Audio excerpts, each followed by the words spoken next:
You're listening to Puma Podcast. Magandang araw po sa kanilang lahat. Ako po si Robbie Alampay, Puma Podcast, and welcome po to this episode of Teka Teka News.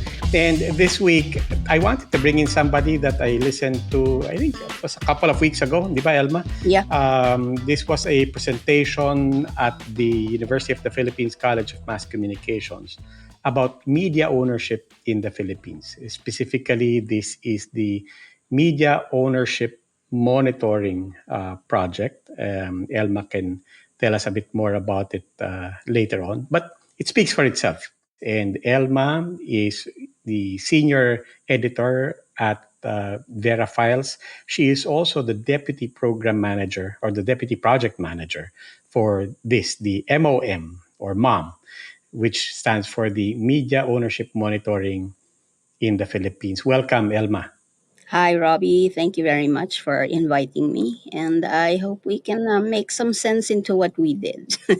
Media ownership in the Philippines. Can you give us the bottom line? Who owns media in the Philippines? Yeah, that's the question. It's the media ownership monitoring database, actually, that we came up with. This is the second round. The first one was in 2016. And so 7 years after, we wanted to know, along with our partner, which is the Global Media Registry that is based in Germany, and we wanted to know how things have changed in terms of media ownership and who is there lording it over. And when we know who owns the media, parang, ngayon, tayo na kumukonsumo ng media, ng news, ng entertainment, ano ngayon ang para sa atin na makukuha natin dito sa database na to? No, sige. So, ang bottom line, may sagot ba kayo doon? Who owns media? Or is there more than one way to answer that question? Yeah, if you want who owns the media, is it just a person? Is it a company? Is it a group of companies or a group of people? And for this round, I think mas ginusto ng GMR, Global Media Registry, which is the German partner that we have. Sila yung nag-develop ng system na to, and they do media ownership monitoring in many countries, not just the Philippines. So yung gusto nila ngayon is tao, a specific person or family. Kasi the last time, medyo okay lang sa kanila company. Pero kasi pag company, controls the company. So ngayon, they were more specific. They wanted us to know, we need an individual to match. So pag sinabi mong ex-media, then one person or their family. Yun yung gusto nila ngayon. And that's what made the research, I think, a little more tedious this time around. The media we're talking about here is the legacy, which is print, radio, and television, and then online. Okay. Sige. So, diretsuhin natin. Isa-isa yun. ABS-CBN, GMA, TV5. Let's start with the three major broadcasting networks. We're still counting ABS-CBN. By the way, they're still a major player, especially in digital. Alam ba natin kung sino ang may-ari na kailangan maitutukoy natin sa specific na tao or at least specific na grupo? Alam naman natin yung sa atin meron tayong idea pag sinabi mong sabihin na natin ABS Lopez. The Lopez family, yes. Tapos si GMA, tatlo lagi yon, 'di ba? Sila Duavit, si Goson at saka si Jimenez. 'Yon ang kilala natin lagi na. Tapos si TV5, si Manny Pangilinan, MVP. Yun yung katapat na pangalan na yon.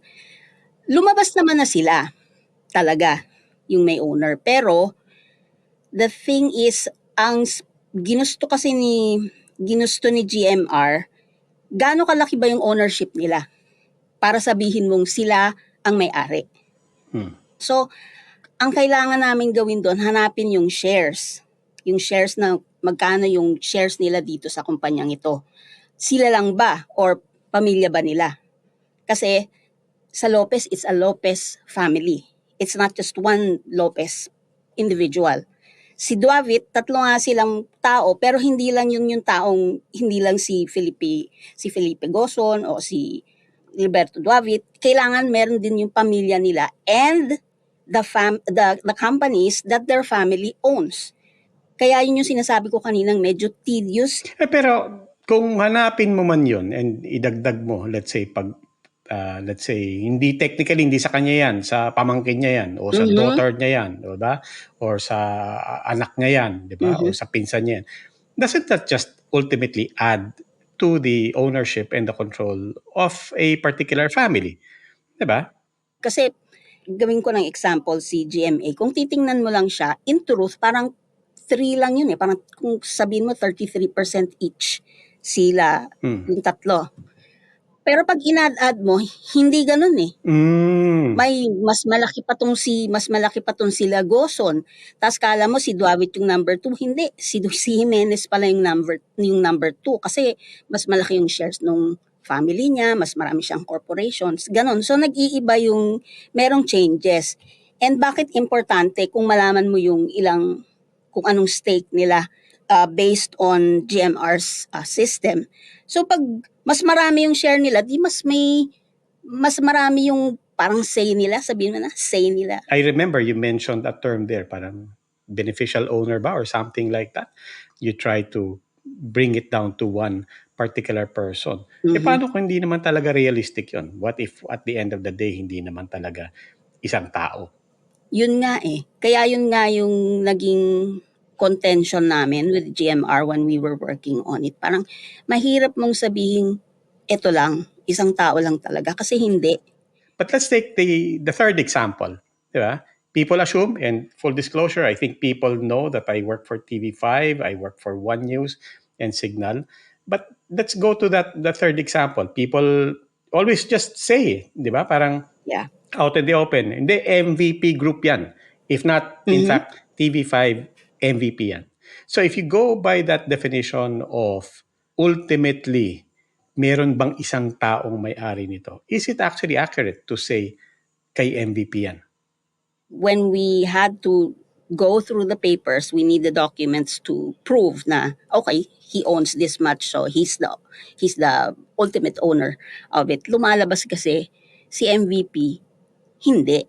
And I think the challenge with TV5 or MVP's group of companies is that ang daming layers ng companies.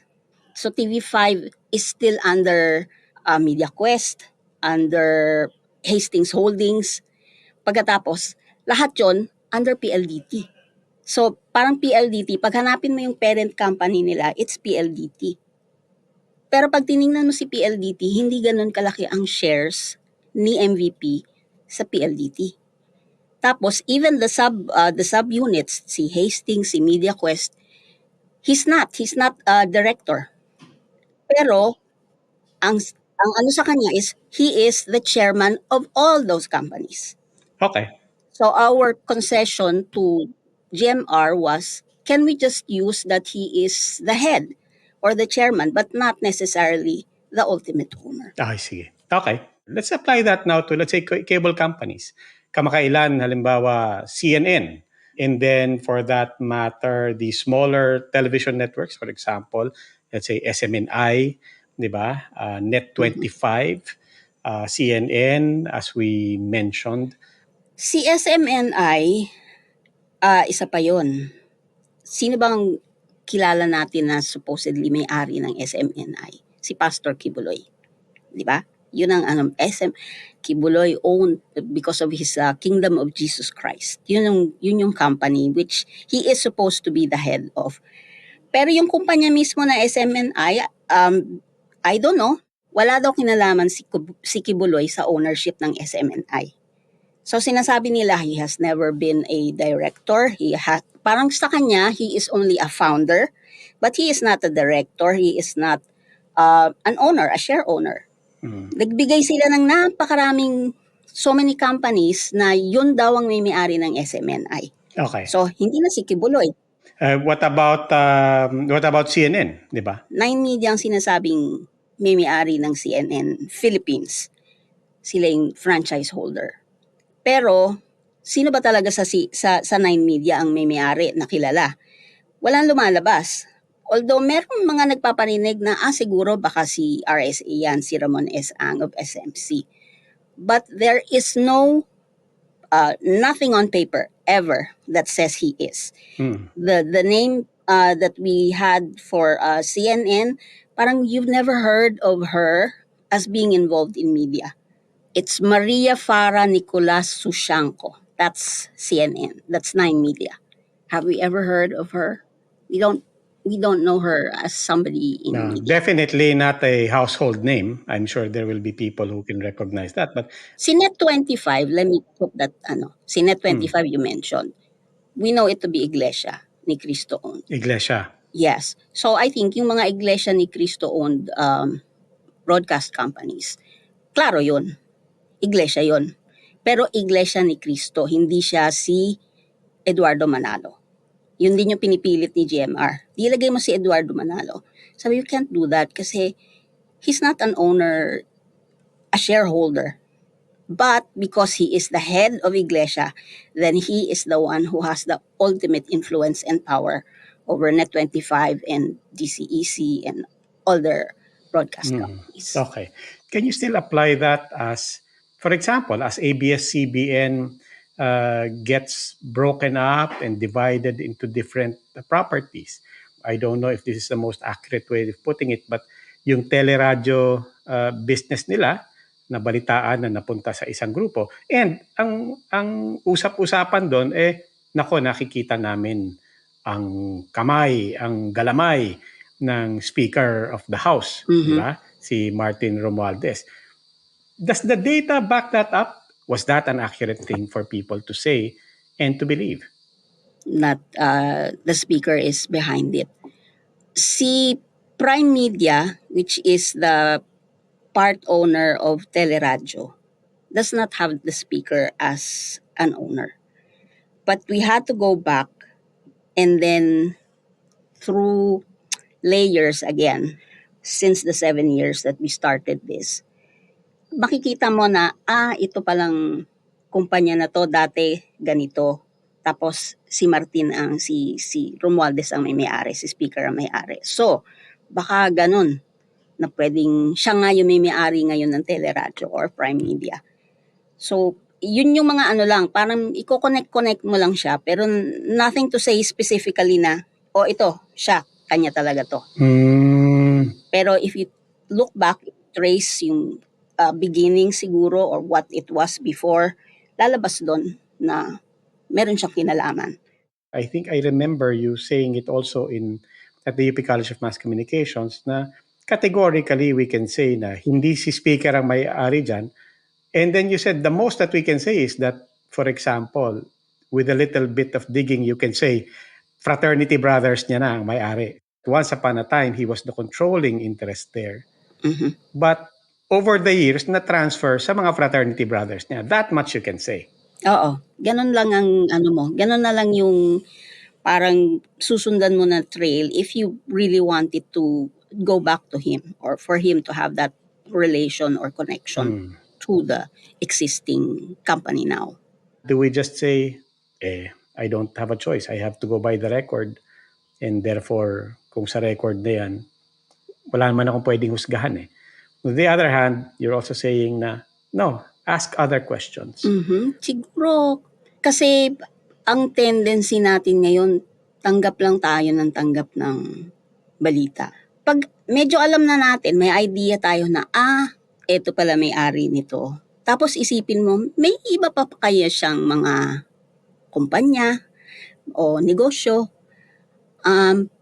Bakit minsan hindi lumalabas sa kanyang station or sa kanyang dyaryo o sa radyo yung mga balitang ganito? Meron bang wini-withhold sa atin? O meron bang sinasaling sila o pinoprotektahan because they are who they are, they own what they own? Then we have to get to that point na we have to care who gives us what we consume.